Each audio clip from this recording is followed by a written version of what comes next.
There is so much power in going with the flow. You think about the Grand Canyon, that was going with the flow, that all the rock and the water flowed properly. So to me, by going with the flow, that is the most powerful way of being, as opposed to why would I deplete all of my energy on resisting what is? Debz is a stressologist. She will stretch your mindset to think bigger than you've ever thought before, with follow-through techniques that are realistic and achievable to blow any fear out of your mind. Moira is a mindset cultivator. She will help you align your personal trinity of self-trust, inner awareness, and self-confidence so that you discover and share your unique gifts and purpose. Together, their goal with these conversations is to share how our inclinations do not always work in our best interest and to provide the knowledge to leverage the gifts that already exist within each one of us. Their desire is to help you learn how to access the habits and behaviors that will lead to positive change and your best quality of life. Welcome to your deliciously motivated mindset. Greetings, dear Deb. Hello, listeners. Here we are with another episode of Deliciously Motivated Mindset Conversations. Do, do, do, do, do, do. I was missing you singing. I was missing the singing or the music. We needed some intro music from you. It's been a while. Da, Yeah. da, da, da. Hey, dear Deb, how are you today? I'm really great. I feel I was just going to say in flow. Which the people will have a giggle about soon. I feel like I'm actually, things are ticking along. Good. So we like to do our little thing of checking in and seeing how are you, dear listeners. We rate ourselves and this is not a keeping score, remember. This is a rating ourselves on a scale of 0 to 10. So 10 is being like, I'm really keyed up, I'm really stressed, I've got so many things I got to do. And 0 is, I'm at peace, pretty neutral, all is well, I'm pretty zen. Where would you put yourself there, Deb? I would say probably a 3, 2, 3, 2.5. Let's do 2.5 because I feel like nothing's going to get to me. Mm-hmm. So nothing's going to get to me. Whoopsie! You just set something up. I feel like I'm in a balanced state. Good for you. Yeah, it's funny you say that. I'm thinking a 3 for myself because I'm kind of at that space too. There's always, I don't like to go all the way to the 0 because it's kind of like, well, I always have things going on. We all do, right? So I think at 0, it would mean that I'd been in a meditation for like 2 hours. It would take to get me there and stay there. I would, I agree. Aren't you funny? So you said it. We're in flow. That's what we're going to talk about today. I love talking about being in flow. So when we want to talk about being in flow and adapting to what is rather than what we may have as a story or as an expectation or what we think should be. Or a motive. Yes. Or a motive. That's a good one too. Yeah. Because I think that so these times that we live in, I think is such a great time to look at. Are you going to flow? Because to me, it's always a choice. I can flow with everything that's happening, or I can resist everything that's happening. So a wee analogy that I brought this up in a workshop that I taught a couple months ago, where the idea was that, let's say I plan to go for a picnic. So I'm going to go for a picnic tomorrow and got all the family all excited and we've decided where we're going to go. And then the following day we get up and it's freezing cold and it's pouring rain. So if I Oh, the emotional flow, wobbles already. if I'm going to be flowing, I could then choose to have the picnic in the living room and play board games with the family all day. Yeah. Or I could stand at the window and say, "Oh, damn it! Why is this happening?" and be like really resisty about it's not it because that's what you it's the well, that's an agenda, right? I can only be happy because if the weather cooperates with me. This is the way it has to be. I Mhm. need to have A, B, C, D, E, F, G in alignment. Yep. The way I want it. Yep. End of story. Yep. And the way I say that, end of story, is it's that firm, it has to be that way. Or Totally non-negotiable. yeah, Yeah. and yeah, that's exactly it, the way I'm talking. Non-negotiable. That's it. That's it's Yeah. like, whoa. Yeah. And we know the universe will go, Yeah, we're exactly. just going to sprinkle a little bit of, I'm not going to say glitter on them, we're going to sprinkle a little bit of sand. Which is actually sand glittery as well. Yeah. That sand's going to annoy you and get between your toes, and it's going to go all through the house, and we're going to make you change your way of thinking. Yeah, glitter, which is glitter as well. And that's exactly it, because I love the way you went a picnic and you went, and I was thinking, oh my gosh, I can imagine everyone will be so disappointed and then they don't meet up. Mm-hmm. But I love the way you instantly just went, well, I can have a picnic in the lounge, and I just went, oh, I didn't even think about that. Even though I say to people do that, but when you're telling me, I went to, oh my God, that would be horrible. You know, you've got 4 families all coming together, and what are we going to do now? But you're right. We can just have it in the lounge. Let's convert the garage or whatever. Yeah, let's just have it wherever and make it a big, fun indoor picnic. Exactly. Because that to me, and this is actually how I live my life. So that to me is being in flow, is accepting responsibility for everything that is, because I created it. Yeah. So somewhere, something in me creates this situation where it's raining or it's cooler than I would like it to be for being outside. To bring it to your awareness, and it's back to that same word, awareness of what am I going to allow to come in and cause me chaos, or what is going to come in and make me aware to go, okay, now am I going to pick and choose what I'm going to do? Am I going to throw my wobblies and play the victim because it's rained? Yeah. But I can't blame anyone. Yeah. Because the rain, you actually can't blame anyone, but That's you right. can say, oh, Bob was going to bring the chicken, and now Bob's not coming. Who's going to bring the chicken? There's the blaming of the universe or whatever, where you can't blame. Yeah. Or, well, you can. You can, really, just don't know that would work out very well for you. Because that's perfectly the one to blame. Or you're going to blame Bob. Right. Because he's the one who's sick and can't bring the chicken, and he makes amazing chicken, and now the picnic's not going to be the same because of the chicken.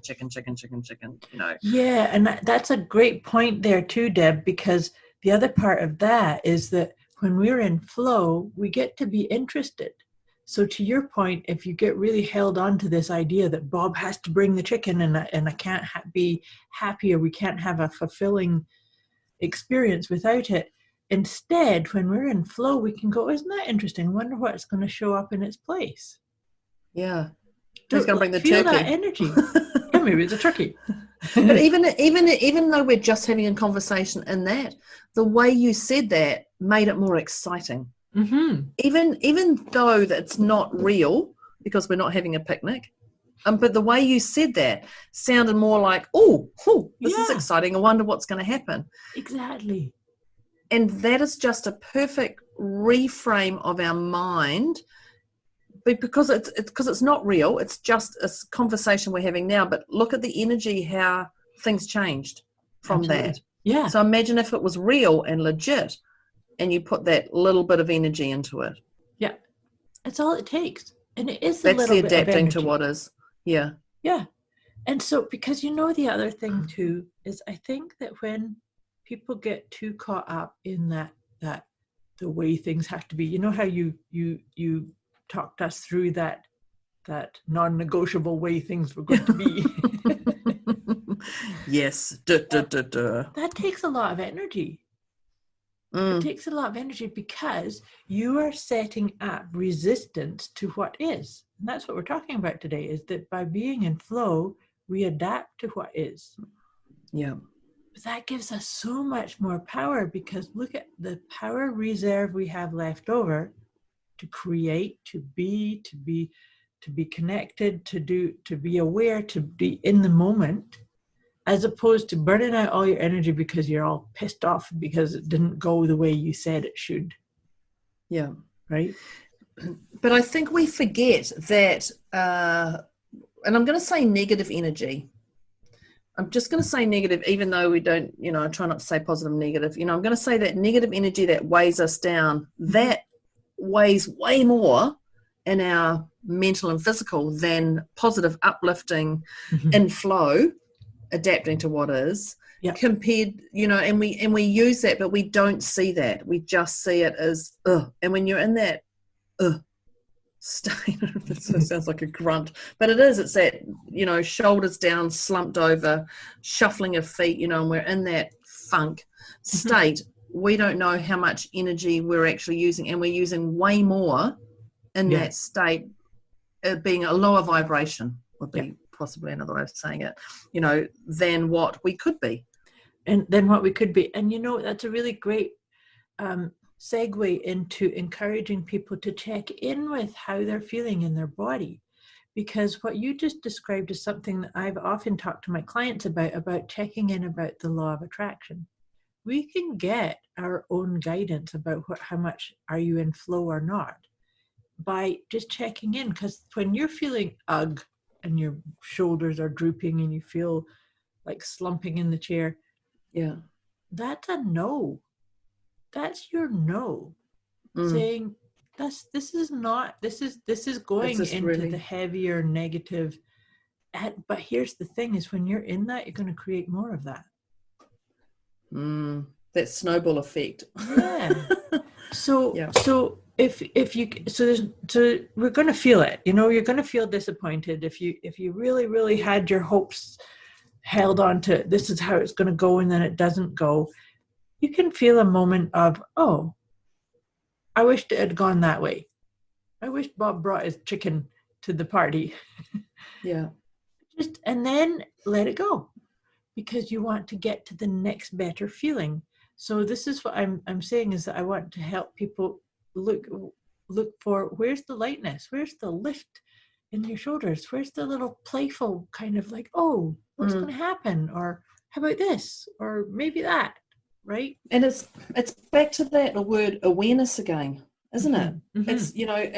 It's being aware of physical and mental, but also taking action on that awareness. Absolutely. And that's, so it's, in the moment you jolt your head back or your shoulders back and you go, oh, what's really going on here? People say, oh, I don't have time to look at that. I don't have time to do this. Well, you've already started to have a look at it. Just take 5 seconds, 10 seconds can go, what is this really about? And you can go, oh, I remember that. I haven't dealt with that. Right. That's fine. Then park that.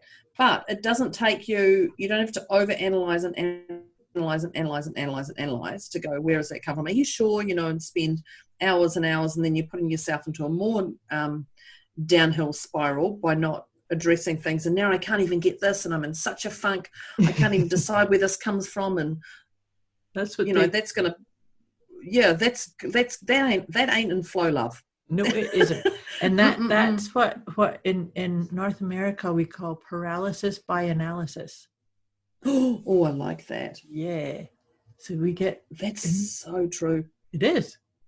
Yeah. And so if you find yourself getting paralyzed because you're like, oh, what about this? And what about this? What about this? You sure are not in flow in any shape or form. Yeah. Just witness that. Back to your thing. Like you say, it's awareness.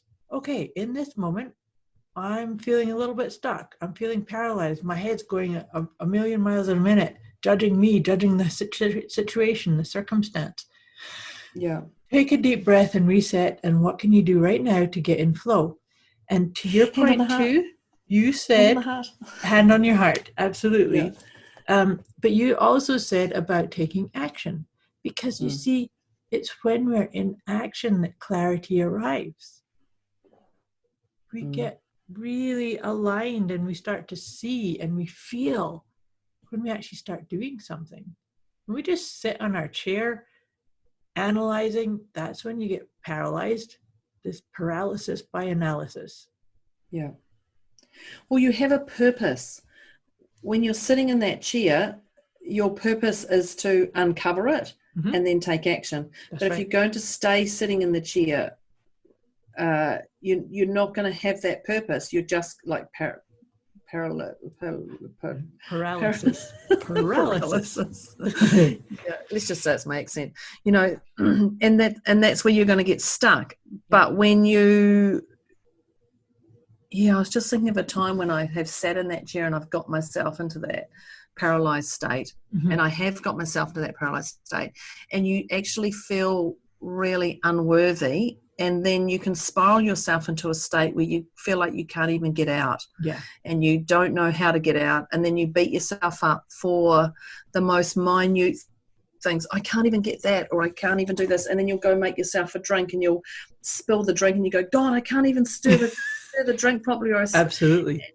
And that's when you really have to stop then and just go, okay, stop, hand on the heart, and reflect right now, because it's just going to get worse, because the universe or whatever you call whatever is just going to keep giving you lessons and lessons until you can stop and slow down and get yourself into flow and loving what is happening, adapting to what is, and loving where you are on your journey without comparing yourself to others or whatever.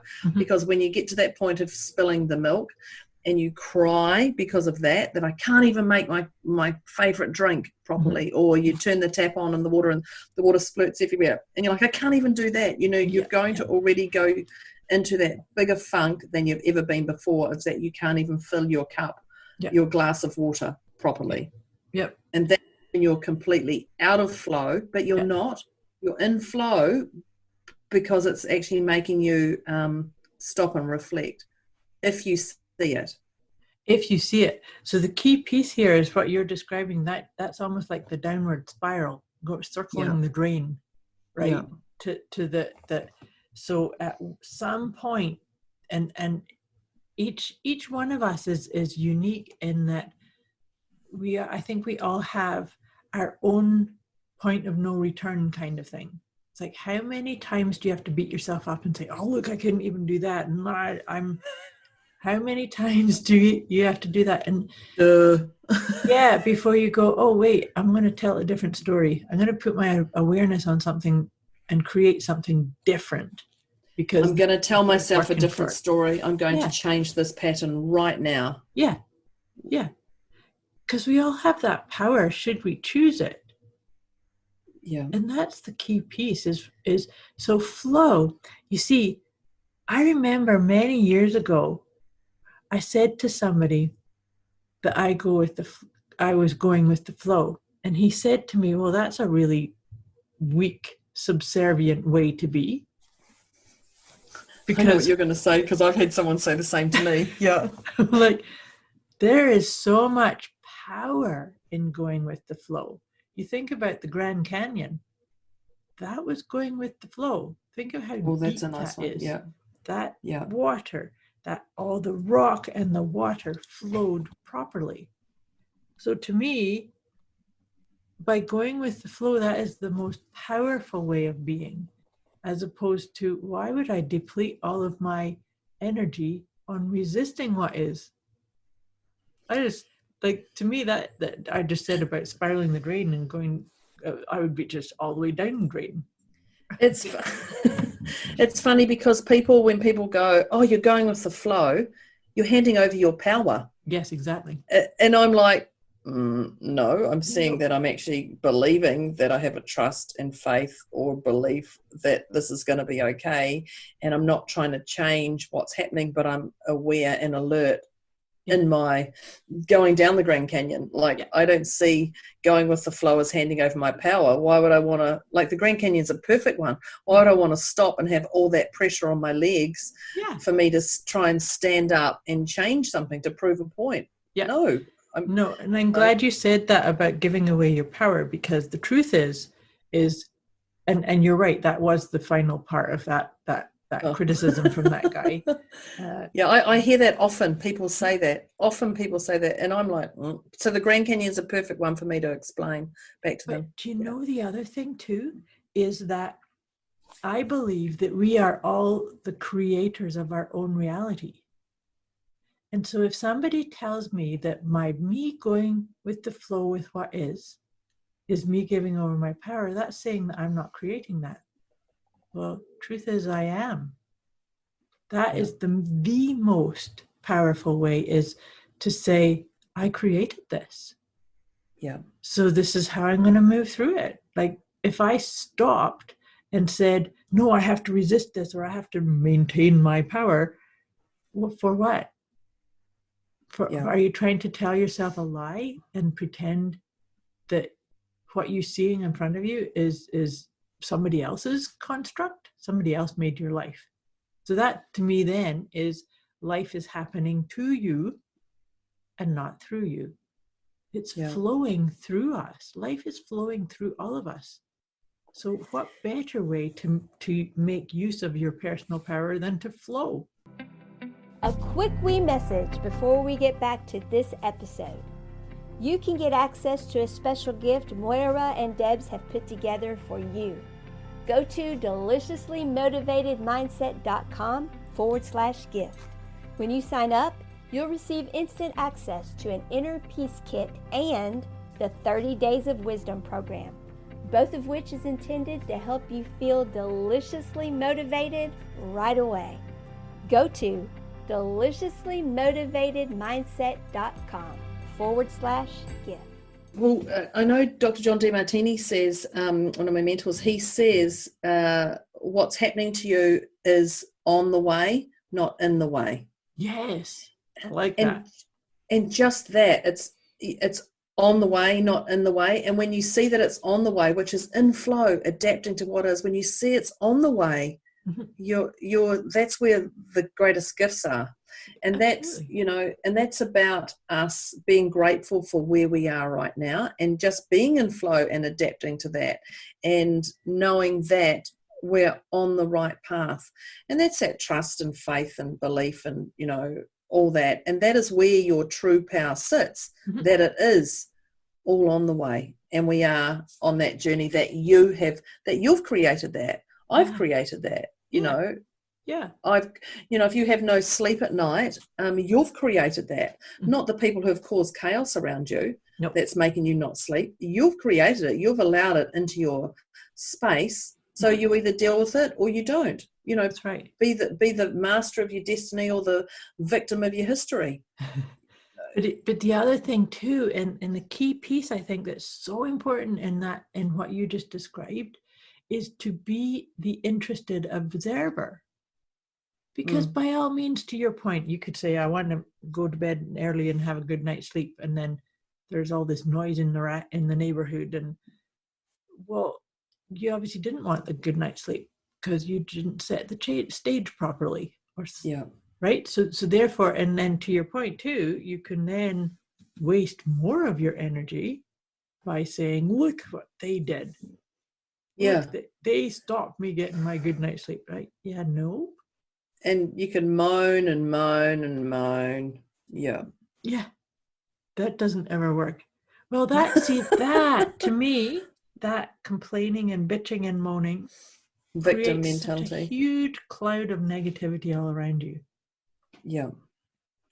And I just, your key words were there, negativity, all around you, because, it's like a virus. You touch somebody, you pass that on. Yeah. That person then takes on that energy field. So if you say, oh, I'm having such a bad day, and you are moaning and groaning to somebody, you've given that vibration of energy to that person, who's then gone out and got off that phone call and gone to someone else. Oh, so-and-so said this. And then they've passed it on to someone else, and then someone else, and it's like a virus. It's just spreads that quickly without us even thinking about it. It's that touch and touch and touch and that energy. But there can be that person that just goes, well, they've manifested that themselves. Yep. And that stops. Bang. I've just sterilized my hands.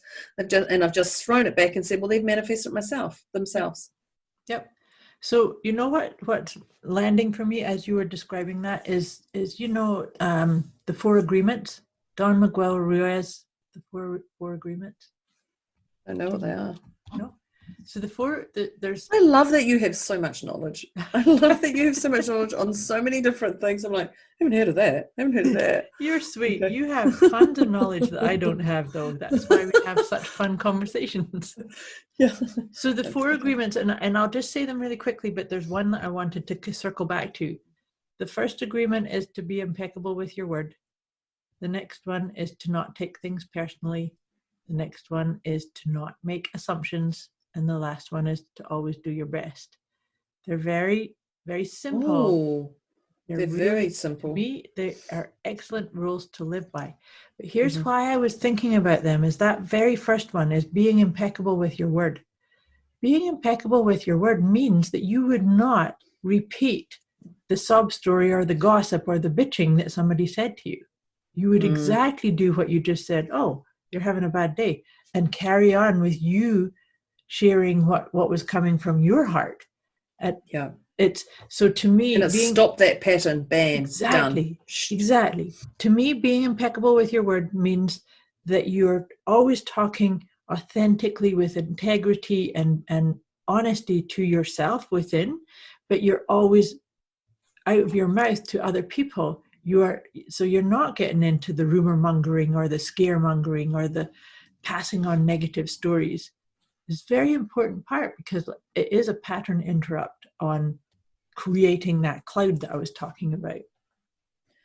I think you hit the word integrity, and integrity to you means ABC. Integrity to me means ABCD, and to somebody else could mean ABCDE. So they may be in integrity to them. Yes. And this is when we can't judge them. We just stay true to our integrity. Exactly. And that's like, and it does fall back to that judgment of just stopping that pattern. And sometimes people say things and you go, no, I don't see them like that. But that's their stuff or their shite that they're trying to throw to you to get that level of support or whatever it is. So it is that, integrity is such a strong word, is what you believe in your morals and ethics and who you are and your core beliefs that have molded you to be this Moira and this Deborah and this Bob the listener and Annabelle the listener or whatever. And we are all very different, but we're all very, very much the same, but being aware that we're not judging other people for their stuff. And when you take it on and you become judgmental, critical or something, we just stop that right there and we stand in our integrity and in our heart, and we don't take that in. No, and that's beautifully said, because the key piece, and to your point, each one of us has our own filters, our own definition of what integrity is and what impeccable is even. So we can share our definitions or our story or our filter and be that to me is unconditionally loving conversation. Is if I get to say to you, this is my trigger, or this is my truth, or this is my synopsis of what's happening here, and then be prepared for a person to say, oh gosh, that's so totally not mine, and that's okay. I think that's our motive, is that we think that everyone should should be on the same train as us. Absolutely 100%. Like, why didn't you do it that way? Exactly. And so right there, that conversation takes us out of flow. Takes us out of flow because it demeans and lessens that somebody else had something that's their truth. Their skill set, their honourable stuff, their perception, their lens of the worldview, their we've talked before on previous episodes about all of us having our own unique gifts. So if we go around saying this is how it should be done, we are negating that there are billions of ways of doing something. not our way or the highway at all. It can't be. We're dishonoring their worth just as much as dishonoring our worth, because that brings in our motive as well. Yeah, exactly. And so I'm like, I like this conversation because it's like, look at the little subtleties, the little patterns that knock us out of flow. There's a lot. There's a lot. Yeah. And even, when you say that the little patterns that knock us out of flow, any emotion we have, whether elation or deflation, is actually knocking us out of flow, because when we see that, we go, oh, why do they do that way? And we're questioning ourselves. So we're then no longer in flow. Or, oh, I love the way they've done that. So we've also knocked ourselves out of flow, because we've then compared ourselves, and we put when that, oh, look at the way they've done that, with excitement, is an elation, clearly. And so it is knocking us out of flow, but knowing that we're actually always in flow. And it's about that alertness of, oh, look at the way they do that. That's interesting. Carry on. Or can I take an aspect of, can I take 10% of what they've done? Yeah. And put that into me, Yeah, is there a gift there or a learning? Because, everything that we see around us is potentially a reflection of what's going on for us. So if you see that somebody's handled a situation or made a choice that you go, wow, that was awesome, then there's a piece for you to say, okay, I'm going to embrace that and take it into my way. Yeah. And likewise, if you see somebody doing something or saying something that you kind of go, oh, that's wrong, that's not okay, then pause for a wee moment, because your flow just said, sit with you. Where are you creating that? Yeah. And how can you let it go so that you can still feel in flow? Flow should feel playful. It should feel light. It needs to feel like, and we've talked about this a number of times, is about trust. Being in flow requires a big, huge, in fact, level of trust. It's like, I wouldn't be in this situation if I couldn't get through it. I wouldn't have this challenge if I didn't have the wherewithal to deal with it. Right. And loving, gratitude, gratefulness. So where would I be without this? Wow, this is an amazing opportunity to be sitting here reflecting on this right now. Absolutely. This is wow, even though I have only 10 hours in a day, I know today I can spend 40 minutes and looking at certain stuff. Wow, I'm so blessed that I have 40 minutes that I can look at stuff. Yeah. And that's that I have time to reflect or whatever it is. Absolutely. And so see, right there, that feels like mastery when you're saying that. Because mastery from the perspective of, I created this. Wow, I created the opportunity to sit and reflect on this and to get crystal clear on this and maybe help or be of service to those around me. I was just going to say, not only learning this, but being able to educate others on what I've learned. And showing them this, and this, it definitely uplifts people's energy, and then they can take it or not take it. Absolutely.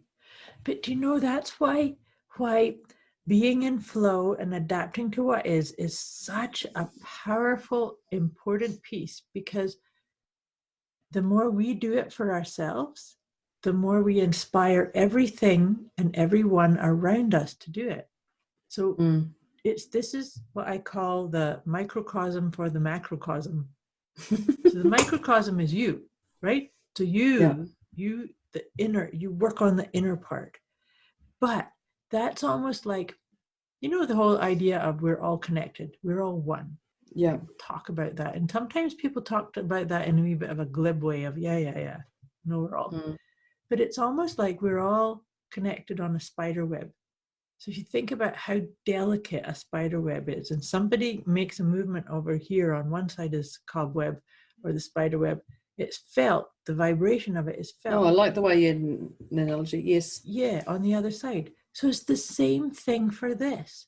So if I'm in flow over here on this side of the world, the spider web or the grand cosmic web is rippling out and inspiring other people. And they might just, have a random thought of, oh, I'm going to let go of this bit of resistance. And they don't know where it came from. It just, they're picking it up through the web. So that is why when people think, oh, what can I do? I don't have lots of clients or lots of students or lots of people in my life even. No, you still, by doing your own work, by really looking at how can I be in flow more and more, you ripple it out to everything and everyone else around you. And that's that giving back, providing a service. No matter what you do, you're providing a service to people from the energy that you give out or hold back. Yeah, exactly. So that's why flow is so important. Yeah. I really love, you talked about the Grand Canyon, and that's a great one too, because I'm quite a visual person. So when you said that, I can see the pressure. If you're standing there, if you're tall enough, clearly tall enough, if you're standing there, you can see and feel that pressure of that. Is why would you want to start walking against that to get, how long is it going to take you to walk a meter? Truly. Like a year. Probably. And the truth is you'll never get there, because you're going to exhaust yourself from all your energy to go against the grain. Absolutely. To go against it. And your mental stimulation and physical stimulation is going to be beaten down even to take one step to two steps. That's an interesting. That's a brilliant follow-up to it too, because the truth is that when you fight against the flow, you'll give up. You get to the point of what's the point? And you're going to beat yourself up way more, because I can't even do this. I can't even take one step and towards where I want to go. Well, is it really where you want to go? Is it your ego that's telling you need to go there? Is it someone else telling you, do you really need to go that way? Yeah, some kind of preconceived idea is saying you have to go that way. And so that's what you're saying. To your point is that you're going to beat yourself up. I can't accomplish anything. Well, I can't even do one step. Truth is you can't. So give up. Go with the flow. Yeah. And then, what's the beautiful part about that? I think that when we can get more and more people that can actually really recognize the power of going with the flow, that we will end up having quantum leaps. Oh, yeah. Right? Because you can just go from here, from this limited viewpoint, to look at that. You created everything that you could possibly create in a very short amount of time.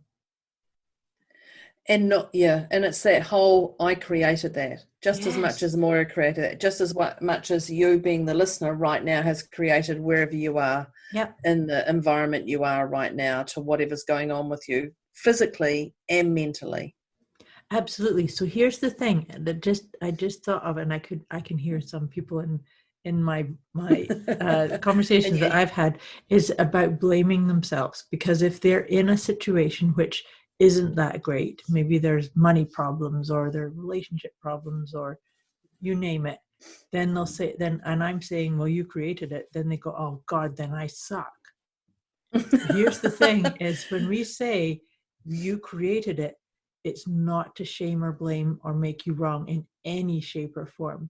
Yeah. But I don't know about you, but if I own the fact that I created something and I don't like it, I feel really empowered to say, well, I don't like this, so I'm going to create something better.